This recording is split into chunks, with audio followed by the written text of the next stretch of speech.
ചരിത്രത്തിൽ രേഖപ്പെടുത്താതെ പോയ ഒരു ജനതയുടെ അസാധാരണമായ ജീവിതവും അതുല്യമായ സഹനങ്ങളും അവിശ്വസനീയമായ അതിജീവനവും ഓർത്തെടുക്കുന്ന ഓർമ്മകളുടെ ഒത്തുചേരലിലേക്ക് ഏവർക്കും സ്വാഗതം. ആരുടെ എൻ്റെ ജനത്തെ തല്ലിയത്? അധസ്ഥിത വിഭാഗത്തിൻ്റെ ഉദ്ധാരണത്തിനു വേണ്ടിയുള്ള മിഷണറിമാരുടെ ഈ ഗർജനം ഊരമനയുടെ താഴ്വരകളെ കിടിലം കൊള്ളിച്ചു. സവർണ മേധാവിത്വത്തിനും ചൂഷകവർഗത്തിനുമെതിരെയുള്ള ഈ മുന്നേറ്റമാണ് ഊരമനയുടെ ചരിത്രത്തിൽ മാറ്റത്തിൻ്റെ ശംഖുലി മുഴക്കിക്കൊണ്ട് സാൽവേഷൻ ആർമിയുടെ പ്രവർത്തനങ്ങൾക്ക് അടിത്തറ പാകിയത്. എറണാകുളം ജില്ലയിൽ മൂവാറ്റുപുഴയാറിൻ്റെ തീരത്ത് സ്ഥിതി ചെയ്യുന്ന ഈ ഗ്രാമം കാടും മലകളും കുന്നിൻ ചെരുവുകളും നെൽപ്പാടങ്ങളും കൊണ്ട് അനുഗ്രഹീതമായിരുന്നു.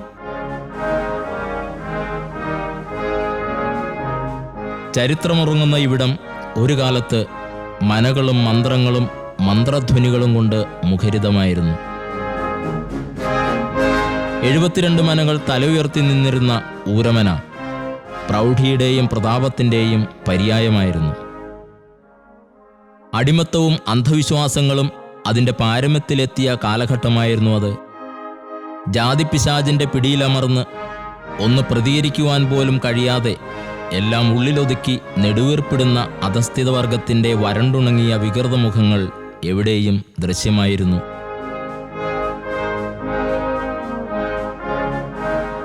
AD 1925 ഊരമനയുടെ തെക്ക് ഭാഗമായ ഇഞ്ചേലിക്കൽ എന്ന സ്ഥലത്ത് ക്യാപ്റ്റൻ TA ചാക്കോ ആണ് സാൽവേഷൻ ആർമിയുടെ പ്രവർത്തനങ്ങൾക്ക് തുടക്കം കുറിച്ചത്.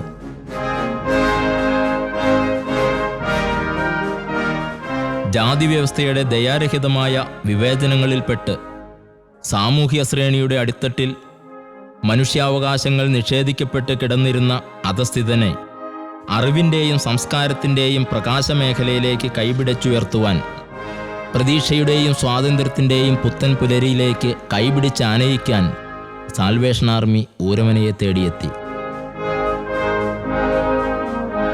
ഇരുട്ടിൽ നടന്ന ജനം വലിയൊരു വെളിച്ചം കണ്ടെത്തി. ഈ വചനം ഊരമനയിൽ 1 നൂറ്റാണ്ട് മുൻപ് അന്വർത്ഥമായി. ഒരു ജനതയുടെ പ്രതികരണശേഷി, പ്രവർത്തനശേഷി, പ്രതിപ്രവർത്തനശേഷി എന്നിവ രൂപപ്പെടുത്തിയെടുത്ത സാൽവേഷൻ ആർമി അവരെ അന്ധകാരത്തിൽ നിന്നും അത്ഭുത പ്രകാശത്തിലേക്ക് നയിച്ചു. 1 നൂറ്റാണ്ട് പ്രായമായ ഈ ദേവാലയ തിരുമുറ്റത്ത് ഇപ്പോൾ ഇരമ്പിയാർക്കുന്ന ഓർമ്മകളിൽ മുൻകാല ശുശ്രൂഷകരുടെ കണ്ണുനീരിൻ്റെ നനവും പ്രാർത്ഥനയുടെ പിൻബലവും സഹനത്തിൻ്റെ കരുത്തും ദൈവത്തോടുള്ള അചഞ്ചലമായ വിശ്വാസവും പരിശുദ്ധ സഭയോടുള്ള കൂറും ഒളിമങ്ങാതെ നിൽക്കുന്നു.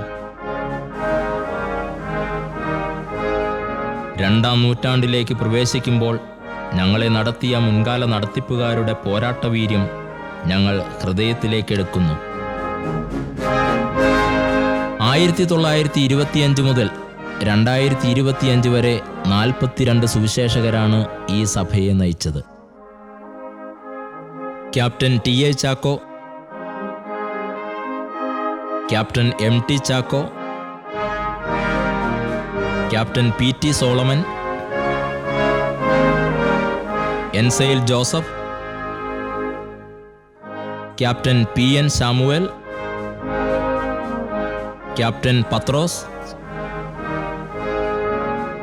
Captain Thomas, captain KC David,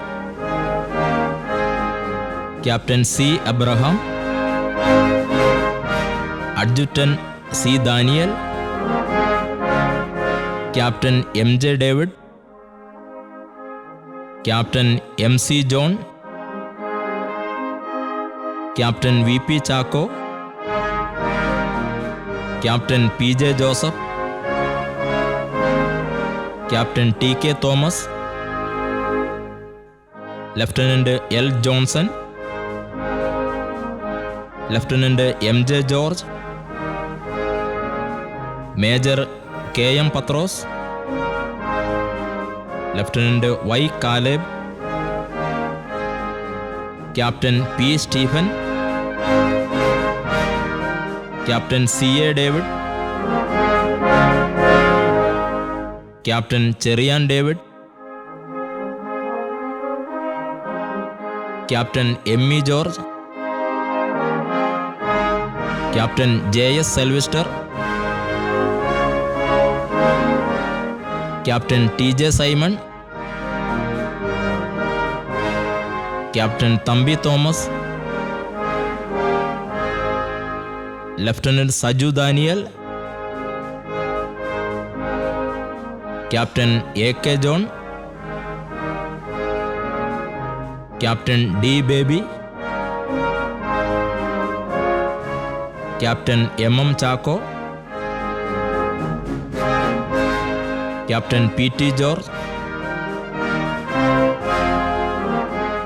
captain PC Isaac, captain EK Titus, major John Joseph, major D Gabriel, captain S John, captain Santhosh Steven, captain Subhash PJ, captain PK Bijumon, lieutenant colonel KM Solomon, captain Jose K Silas, captain PE Premraj, ഇപ്പോൾ കോറിന്റെ ചുമതല വഹിക്കുന്ന captain NT Anoop എന്നിവരാണ് രക്ഷാദൗത്യത്തിന് പതാകവാഹകരായി തീർന്നത്. നിങ്ങൾ ഭൂലോകത്തൊക്കെയും പോയി എൻ്റെ സാക്ഷികളാകുവിനെന്ന വചനം ഏറ്റെടുത്തുകൊണ്ട് ഈ സഭയിൽ നിന്നും ദൈവവചന പ്രഘോഷണത്തിനായി 4 സുവിശേഷകർ സമർപ്പിതരായി. Lieutenant colonel KM Solomon, major KS Varghese, major ED Paulose, major Tito K Paul എന്നിവരും മേജർ KS വർഗീസിൻ്റെ പാത പിന്തുടർന്ന് അദ്ദേഹത്തിൻ്റെ മകൻ ക്യാപ്റ്റൻ ബ്ലെസൻ വർഗീസും ക്രിസ്തുവിൻ്റെ വയൽ പ്രദേശത്ത് വേല ചെയ്യുന്നു.